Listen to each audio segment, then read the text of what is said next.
रोज खोटं बोलायचं, रोज सांगायचं उद्योग पळवले, उद्योग पळवले, उद्योग पळवले. Meanwhile, महाराष्ट्रातील उद्योग गुजरात नंतर मध्य प्रदेशात 50,000 कोटींचा गेल प्रकल्प महाराष्ट्राबाहेर. गेल कंपनीच्या याच प्रकल्पासोबत भारत पेट्रोलियम कॉर्पचाही $6 अब्ज इथेन फेड क्रॅकर प्रकल्पही मध्य प्रदेशच्या बिना रिफायनरी इथं हलवण्यात आलाय. आता महाराष्ट्रातून गुजरातला हलवण्यात आलेले प्रकल्प कोणते तेही पहा.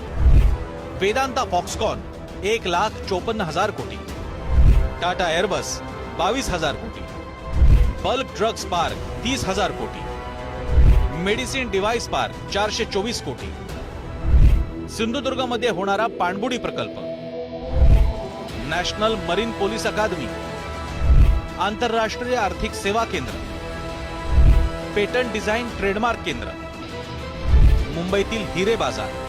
पुणे आणि पिंपरी चिंचवड जगाच्या नकाशावर अधोरेखित झालं ते हिंजवडीमुळे. त्यामुळे आता आणखी 37 कंपन्या ह्या महाराष्ट्राच्या बाहेर जाणार आहेत.